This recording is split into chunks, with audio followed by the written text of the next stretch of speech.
Hello, everyone, and welcome to the webinar. Thank you for joining. We're going to give everyone about 2 more minutes to log in and get settled. So now would be a great time to go grab a cup of coffee, and we'll begin the webinar in about 2 minutes. While you wait, check out this video for a little sneak peek of today's presentation.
Hello again, everyone. Welcome to the webinar, Ask and Keep Asking, taking an always-on approach to customer feedback with FocusVision InterVu Now.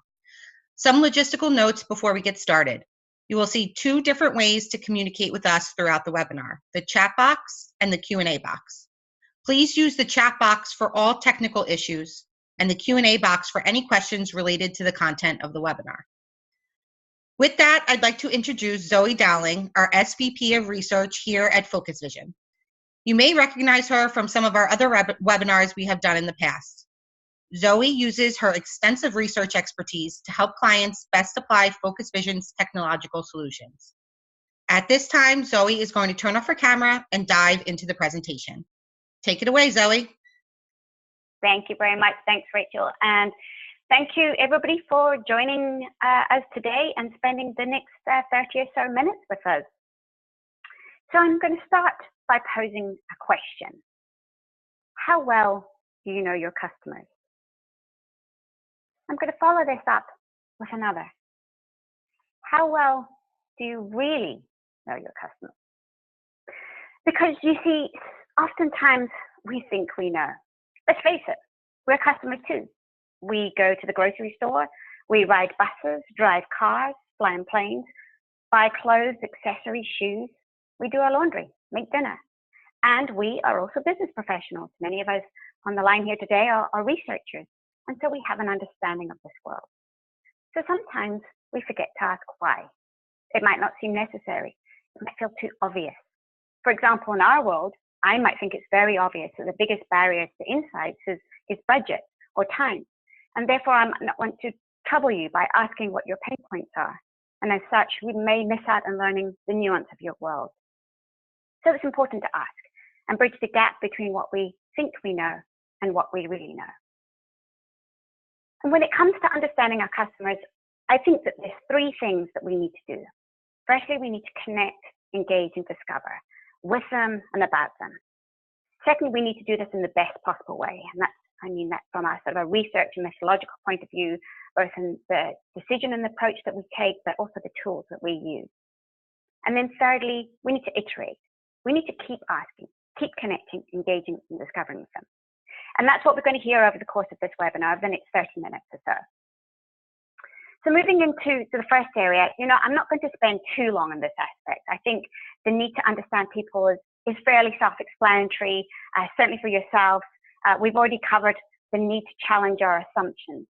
We do need to connect directly with what's going on in people's daily lives, engage with their joys as well as their challenges, discover their ever-evolving attitudes, values, and emotions. I think we also need to revisit and reevaluate our knowledge.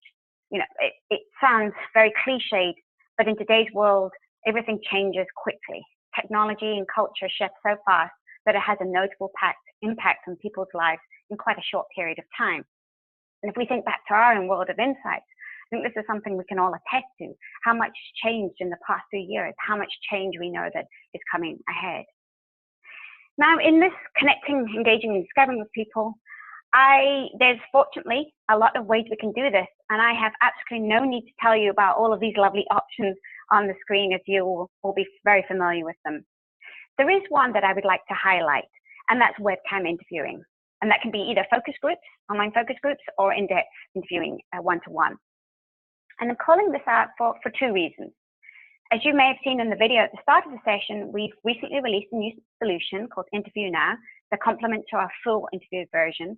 And there's a few things that I'm actually quite excited about this release. So I'll talk about that in a moment. But the other reason I'm calling out webcam interviewing is because it just isn't used as widely or as frequently as other approaches. And I think we're missing a bit of a trick here. I think it offers a lot of value in creating quick, instant, and yes, low cost, because we all know that budget is a barrier. But it offers a way to all of these things to provide connections to our customers. I do know that some people might have reservations that it's not as good as in person. But I'd certainly argue in today's world where FaceTime, Skype, WhatsApp, and all of these other solutions all promote video conversations, and it's becoming a normal way for us to interact. A bit like social media has made sort of this generation of content creators and sharers. These video solutions offer ways just to have these conversations, virtual conversations, as part of our day-to-day interaction. And for us as researchers, this is great because it becomes more natural, if you like, for this type of research approach. So what it is about then is maximizing the conversations that we have online, and we'll cover some tips in a moment to help you do that. So let's have a look at why I'm so excited about InterVu Now. The first thing, and I think this is actually incredibly important, is that it's barrier-free. And by that, there's no downloads involved. All you have to do is share a link with whomever you're speaking to. It's a link to your custom room, and off you go. No downloads, sign-ins, takes a lot of stress out of the equation for all parties, not just the people logging in, but you yourself as the moderator. You're not having to worry about those technical difficulties that often can occur. The next piece goes hand in hand, privacy. Today, we've always been aware of privacy as insights professionals, as researchers. It's one of the basic tenets that goes all the way back to the 1940s, 1950s, 60s with Nuremberg through to the Helsinki Agreement. It's the foundations. We want to do no harm. And today, in the different environments that we're in, privacy is very much a hot topic. And we also have legal obligations that we need to meet. And so it's important we use solutions that help us do this. And so within InterVu Now, the rooms can be locked to control entry. Permissions are sought when recording is enabled. So people are aware and made aware that it's being recorded, and they've given their permissions. And then, incredibly important as well, video is stored securely. All of these things should be table stakes and what you're looking for in a research tool. And then the third area that I find quite exciting about InterVu Now is actually in the back end, when you're going back to look at your video. I know we don't always have time to go back and look at our recordings, but this actually offers quite an engaging way to go back and explore and remind yourself what was said, and maybe discover things that you hadn't previously seen. It is a nice feature where you can isolate the view of an individual. So you can look at the group view. So say you're doing a focus group and there was 4 or 5 of you in there. You can look at that collectively. But you can also say, oh, I want to see this particular individual and have a bigger view of them. And they could be when they're talking, but equally it could also be when they're listening. So you can observe their body languages, see if there's any facial cues that you can get from it. And so it makes for a very engaging way to go back and review the video. So I'd encourage you to check it out. But whether you're using our new InterVu Now or a full interview solution to connect, engage, and discover with your customers, the next step is to ensure that you're doing it in the best way possible. Now, moderating a webcam focus group or interview may feel straightforward enough. And, to a degree, it is. But there are ways and steps that you can take to really get the most out of these sessions. You know, sometimes we have conversations, and I just love this picture here.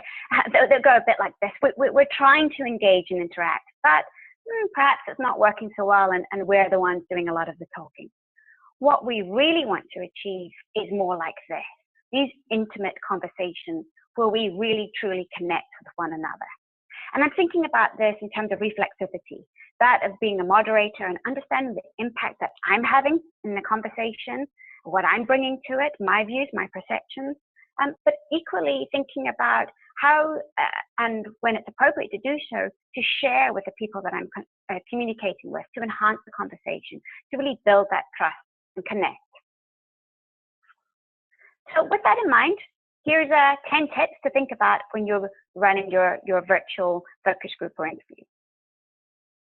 Now, this first one may seem really obvious, but it is amazing how bad poor lighting can be and what a difference it makes when you get it right. You know, lighting is key to any good video capture, and it's important for participants to see you, and as far as possible, each other clearly, to be able to take the visual cues from the facial expressions and body language, and build that, I think, enhance that connection that you are actually talking to each other. So consider this image here, and to be honest, this isn't the worst that I've seen, but when you've got your light source directly behind you, then you can go into silhouette. But I was in an online interview last week or the week before, and the person had a very bright window, was in a dark room with a bright window behind him, and it was actually, I couldn't see the facial expressions, and there was actually nothing we could do. That was just the way it was fixed. But it did make it more difficult for me to monitor sort of those cues that we do get from people. So thinking about your light source, trying to get something with a light source in front of you or overhead. And we can see this, that it makes it that much clearer and easier to see. So once we've got the lighting right, the next thing that I'd encourage you to do is build that connection. And one way of doing this is looking directly at your webcam while speaking. And it helps people feel that you're speaking directly to them. Now, if we look at this image here, the person's looking off to the side. And this easily happens when we're using dual screens and the camera is on one screen. And for example, that's the setup I've got with my laptop. The camera's on the laptop screen, but I do a lot of my viewing from the largest screen off to the left. And because we might want to look at what's going on that screen, we might have our participants' views on there, it's easy to look off. But in terms of engagement and actually building the connection, it feels much warmer. You can see the person looking directly at you and you feel that bit of bonding. So that's why I recommend, as far as possible, try and look at the camera directly. It's not easy. I know, I try it. I keep having to try it. We naturally look to people's faces for feedback when we're speaking. So it's actually also tricky to keep it up throughout the session. And I don't know if that's particularly viable. But certainly, I'd say, you know, there's a couple of stages where it's good practice to really try and do this. You know, right at the outset, as you know, the introductions are happening, try and make that connection. And then perhaps during any summary recaps or topic changes, again, just to bring people back in, feel that you're connecting with them and they're connecting with you. So once we've got those pieces in place, I think what's incredibly important to get into the conversation is taking time to build rapport. So online group warm-up is even more important as people aren't physically present. There isn't that opportunity to have that sort of very random light chit-chat that you might do as you're shuffling into a room together. So people might be feel a bit more awkward. It takes a little bit more to break down those barriers. So engage in a topic or activity that will connect all participants within the group. You know, it could be a very simple icebreaker on a subject related to the project at hand. It could be something a little bit more out there, a little bit more inspiring or interesting or off the wall. It really just depends on the people that you're talking to and the conversation about to take place.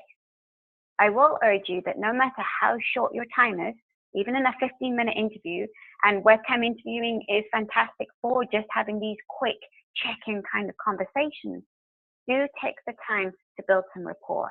Find a way to connect, because it's going to greatly aid the conversation. We can be so cautious about people's time that we may rush in. And this has been something in the past that I've been guilty of. I am so respectful of people's time and very grateful that they're giving me that time, that I might want to race into, okay, let's get to the nuts and bolts of what we're here to talk about. However, we do need to build that rapport. The interaction, no matter how brief, is the basis for a social relationship between you and your interviewee. And without rapport, even the best phrased questions can fall flat and elicit brief and uninformative answers. So it's important to build that up. The next thing I'd say is guide people through the conversation. Help them frame it for them. Let them know where the time is going to take them. Here's a suggestion for how you can do this. Right after you both join the virtual room and settle in, you've built that rapport, you can start by briefly describing the general goal of the research and what your role, the role that you play within it. And it's useful even if you personally recruited and scheduled the person you're interviewing, because they could still be uncertain about the purpose of the interview, or they may have forgotten, which is incredibly likely. So it's always good just to frame it, to set out the parameters at the start. I think it's a good idea to pause for questions, see if there's anything immediate that they want to ask to get clarified up or have concerns about. And then, as far as possible, because again, it could be in terms of what you want to give away, there might be certain things that you don't want to color their view by knowing what's coming ahead. But as far as possible, outline what you'll be talking about and what you hope to learn from them. And finally, it's good practice to reiterate privacy. Consent at this point will have been attained, but remind them how the data will be used, if the video recording is taking place, how that's going to be used and shared. So we're halfway in, and now we're going to go into beyond the sort of the opening. And what can you do to enhance the conversation as you're going through? So screen share is a very versatile visual aid. We know that it can be used in multiple ways to help the conversation. There's the obvious applications of showing a stimuli, such as an advert, and receiving feedback on it, or a concept, and what do you think about X, Y, Z? That's something, I think, the way that we typically think about using screen share. But there are other ways. Here's some ideas. It could be used as part of the opening rapport, warm-up questions, show an image and ask what it conjures. You could be showing the conversation outline on the screen if you do want people to be firmly taken through what you're going to cover. But I will say here, if you are going to use it sort of near the beginning, be careful about not losing that personal interaction of looking at each other on the webcam. So perhaps limit it for a bit and not just have it on screen all the time. Another idea is if you want to try and get into projective techniques, something more emotional, abstract, you could use an image to set the scene, put people in a particular frame of mind, and take the conversation from there. So I just encourage you, think about screen share in all the different ways that it can be used, beyond those natural ones that we go to gravitate towards of ad testing concepts, or perhaps showing sharing screen and seeing how people navigate around. How about managing the flow of the conversation? Well, with webcam interviewing, there does need to be a little bit more structure applied to running the conversation because we don't have the body languages and the eye contact as apparent. So a turn-by-turn approach works particularly well in this setting. It provides everybody an opportunity to have a say. It helps minimize people talking over one another, and it keeps people from not contributing because they didn't sense that opportunity to interject themselves. I would suggest that we vary the order in which participants provide their thoughts on the topic. And of course, we do want to allow for spontaneity. Now, you might ask me, how do we do this? Well, raising hands can actually be quite an effective way. In the eye contact, because eye contact, it's such a powerful signal. When we're still speaking, we're looking away. We might quickly look back at the person we're speaking to and check they're still listening and engaged. And when we're finished, we go back to full eye contact, signal we're speaking, and get that important feedback. We don't have this on webcam interviewing. It's just a webcam, so it's just the nature of it per se. And so let's find another way that we can use for people to signal that kind of intent that they would like to speak. So we can ask people to physically raise a hand or wave when they've got a comment they'd like to contribute. I would state this as one of your rules of engagement right at the start and reiterate it during the session if people aren't using it. And people might feel a little bit shy about doing it at the front. So this is something that You can also use to both encourage other people to do it, but it can be helpful for you to manage the conversation, use it as a signal to say, hey, we've got to wrap up on this topic, perhaps calm somebody down who's dominating the conversation, and we need them to wrap up to allow other people to speak. So it can be used both ways. So as I said about in an earlier tip about taking turn taking and allowing for that spontaneity, we do need to allow the opportunity to probe. It's essential for digging deeper. And it might include playing back what you've heard from an individual or the group or inviting feedback. It also helps to ask for more specifics, more on how they felt, and more on what they meant. Use every active listening technique at your disposal. Wow. Now that might not be natural to you, and so you can find your own way of expressing some sort of amazement or goodness, but that actually often gets people to, it's the encouragement and they need to say a little bit more. Could be more direct. Tell me more about that. This is really interesting. And that all important why. When I think about why and I see it just written out like that, I think about my 3-year-old niece who will permanently say why, and it's just why. We all know that with children, there is that questioning that keeps coming. So that, why don't you like being on a bus? Why don't you like going grocery shopping? It may feel pretty obvious to us, particularly when we're layering in our own experiences, but it's not always the case. And it's great to ask other people why.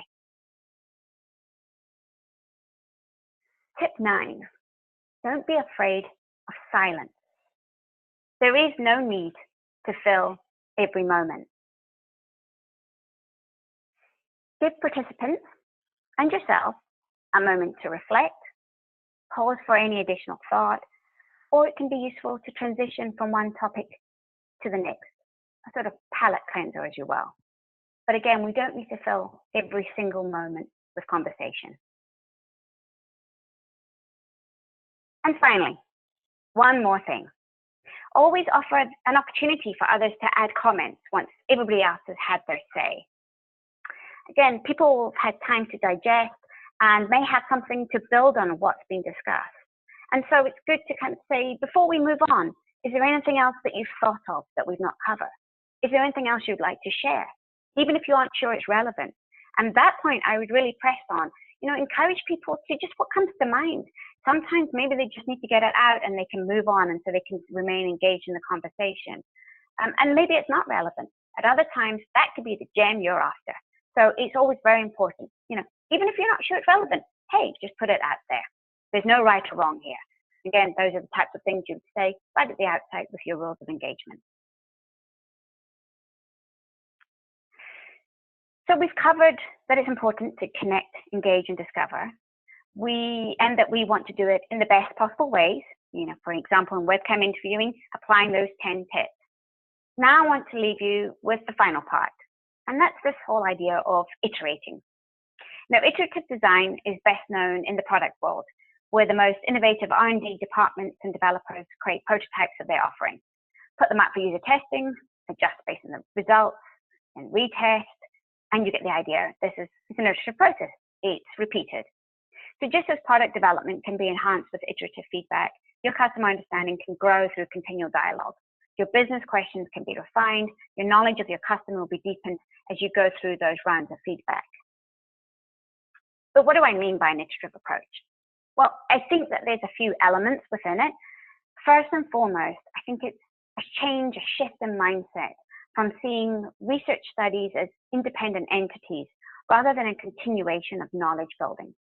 Within many organizations, there's prior knowledge that I'm going to say sits on the shelf, and that can be quite literally, it sits on the shelf in terms of research reports, focus group or ethnographic video cassettes on a bookcase or in a filing cabinet locked away. And I know that still exists. But rather than, and these things are kind of locked away or hidden in plain sight, they're not actively consulted upon and developed upon. Now, I know that there's a lot of challenges to make this happen, and particularly the larger your organization gets, the more complex that becomes. You need the information accessible in a central location. You need to know that certain projects have gone ahead. You need to be aware of the whole suite. So yes, I appreciate this is not a straightforward thing to just go away and implement, that you are creating this knowledge build. But I do think that this is becoming more and more important as research projects are shrunk down. We're not taking on these 2 or 3 very, very large projects over the course of a year, but perhaps undertaking shorter, more nimble type projects. And it's important that then this is a knowledge build, that we build upon everything that we've done previously to move us forward. So that's the one aspect of iterative approach. The other, I think, it means sort of a more practical level and right within it is that when you're asking the questions, you can actually iterate them as you go along, adapt and change from one conversation to another, because you are doing this as a knowledge build. So if you're doing a set of interviews, let's say with that being online interviewing, and you've got 20 lined up, you might do the first 2, 3, 4, 5, start to see some sort of theme and pattern emerge, something you hadn't thought of, and then adapt the discussion guide thereafter, adapt and build and grow upon what you've heard. So those subsequent conversations tease out specific dimensions of, say, perceptions, and later conversations will go deeper and so on. So what would a iterative design potentially look like? Well, I mapped out 4 phases, and perhaps as you look at them on the screen here, it might feel quite linear, and it's certainly not intended to be that way, but it does help to explain what the phases are.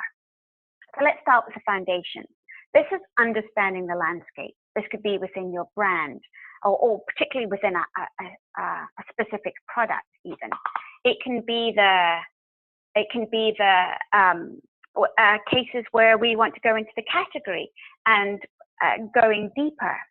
There's a lot of areas where you can want to perhaps go even wider into the broader culture. So that's the foundations and understanding that landscape.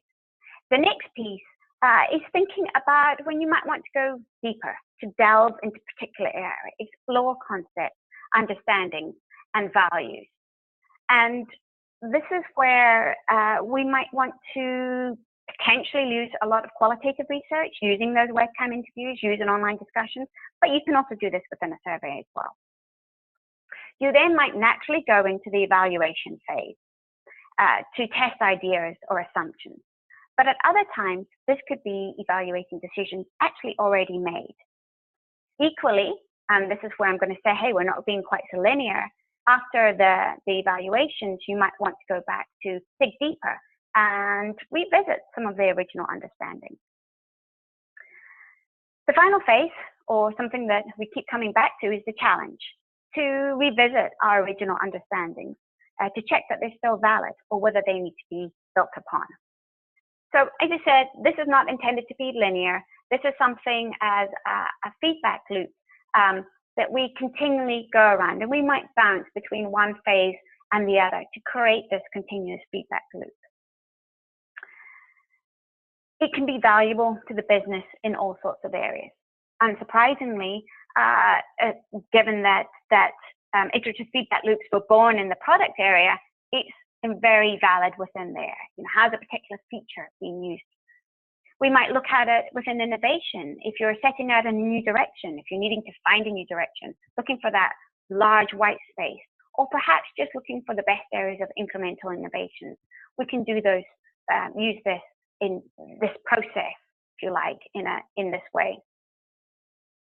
We hear a lot about customer satisfaction. We all know that customer experience is incredibly important, in fact, table stakes today. And so having a continuous feedback loop with your customers, how do they feel about your products, your services, your brand, is important to understand on a continual basis. And dig deep, not just getting that one sort of evaluation, but when you need to, go and dive in. Understand particular areas. Do you need to revisit the foundations? Do you need to challenge your original understanding? It can be really, really useful within this realm. And I would say similarly, customers are incredibly important, but so are your employees. They are the brand in many ways. And so just as conducting regular conversations with your customers is important, so is talking to your employees. Ask you as their frequent feedback is paramount. And then the last example that I brought out, and there are other areas, but it's worth thinking about the global aspect, because many of our companies are global and we operate in different markets. And no two markets are fully alike. And it's essential to understand key differences as well as similarities. And while a single conversation can give a flavor of nuances, an iterative approach really drives that deeper understanding and builds a more cohesive global approach. So I do have an example before I close up, and what better is to show how we've used it ourselves. Now, like many companies, we collect customer satisfaction data on a regular basis. And upon evaluating a round of data, we noticed that there was a metric for our FocusVision Decipher survey software platform wasn't performing as well as expected. And we wanted to get a better understanding as to why, what we could do to improve the experience for the customer and also the perception. So what did we do? We actually went to the foundations, and foundations in this sense was within the brand. So it was all contained, say, inward looking in a way, but we wanted to gather different teams to create a shared understanding of what the issues could be, how this could be addressed. And in that sense, it created our baseline. Then we did go to that digging deeper, delving into the issue. We scheduled a number of webcam interviews with customers to discuss our understanding, get feedback on potential new features, and importantly, why they rated the software the way that they did in the satisfaction survey. Now, importantly, there was a discussion guide put in place, but the conversations did adapt as we went along to respond to the information provided by the customers. In fact, there was even one conversation that was fully guided by an opening statement, quite early on within the 30-minute interview, that they said, this is how they feel about the particular feature. And so the rest of the conversation was based around there. We wanted to be nimble, flexible, listen to the feedback, really hear what they had to say, rather than just following our own agenda on what we thought was important to talk about. So having that flexibility, that iteration within this section of digging deeper. We then went back to challenge. If you think about the baseline that we created and sort of our foundations, what did we learn? What did we hear? How did we review it within that internal team? Did our initial assumptions still stand? Do we need to change things? What's the plan of action going forward? And once that was all set in motion, well, we're kind of back to where we started, getting the next round of data in on the customer satisfaction and monitor what was going on, and so on. The process continues. And that indeed takes us back to where we started. When it comes to understanding our customers, there's three things that we need to do. We need to connect, engage, and discover with them and about them. We need to do this in the best way possible, from that research methodological, how do we get the most out of the tools that we're using and the approach that we're taking. And we need to iterate. We need to ask and keep asking. And with that, I'm going to open the floor for questions. Over to you, Rachel. Thanks, Zoe. That was great information. At this time, we'll open the floor for Q&A. Please use the Q&A box to type in your questions. We'll give everyone a few minutes to do so go ahead and don't be shy.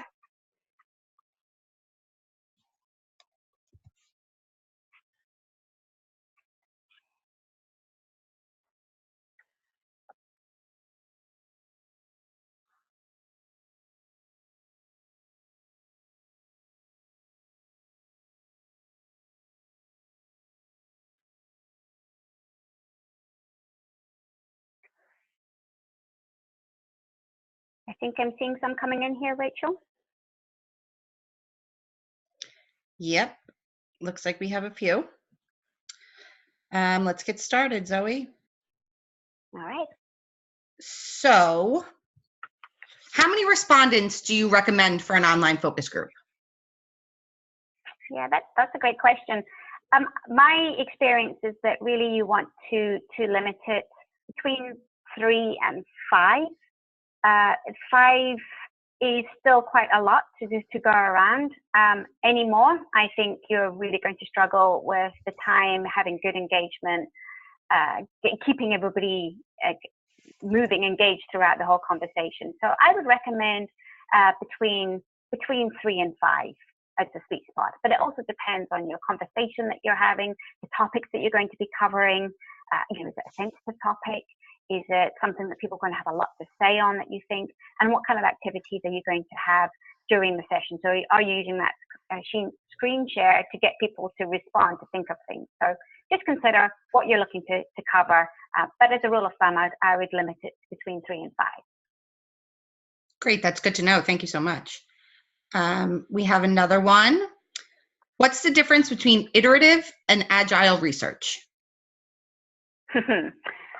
That's a great question. I've actually thought about this quite a bit, because I was thinking, well, am I thinking that this is taking an agile approach? We hear an awful lot about agile if you're reading any of the industry blogs and thought leadership going on. Something like Ray Pointer's got some great pieces on agile research. I think that for me, and where I net it out, agile is a bit more of the movement that we're going to, in terms of not doing those large scale projects, 2 or 3 massive segmentations in a year, or very large scoping innovation studies, that we are moving to something more, a bit more nimble approach. What's the business question at hand? We need answers to this, say right now, because in essence it often is right now, but we need answers to this quite quickly. And so we're flexible in the research program that we undertake. And I would see that as being agile, being very responsive. By iterative, I really wanted to stress this idea that we are knowledge building, that we are building one study is a continuation of the other, that we can and should always be evaluating the information and the assumptions that we have, going back and challenging ourselves. So in another way, it's a frame of mind, as well as sort of applying that iterative approach to be flexible, to change our questions. So it's nuanced. I did think about it quite a lot, and I'd be interested to hear if anybody else has got any thoughts or opinions on the differences and the similarities and the overlaps. So that's where I stand. Great, thank you, Zoe. It looks like we have time for 2 more questions. So here's one that's actually a really, really good one. Should focus groups be combined with any other research methodologies? Oh, absolutely. Absolutely. I think, and maybe I didn't stress this, now I think about this enough. So when we're thinking about an iterative design and taking an iterative approach, and we spent a lot of time talking about webcam interviewing and how to get the most out of it. They work so beautifully with other approaches. If you think of the FocusVision customer satisfaction example I gave there, the baseline, the standard approach was a survey. But we wanted to supplement the information and to really explore and understand what was going on by doing webcam interviewing of focus groups. You can do that in a variety of reasons, mix and match all of the tools and techniques. So online focus groups, or indeed in person, work very well when they're complemented by an online community or mobile ethnography. I think we get a lot of richness, and it's said quite a lot, but getting that holistic view of the business question, of the people you're trying to explore and understand is important. And so yes, I would say, not to say it's yes they can, but absolutely should. The more ways you can explore the topic at hand, the better. Great. And our last question, and this is a pretty hot topic for the last couple of months, are there any GDPR implications with using video in research? That is a very hot topic. Yes, we need to be very aware of what we're doing with our video. So there's a number of different things here. One is permission. Are you absolutely sure that you're getting the right permission for who's going to view that video?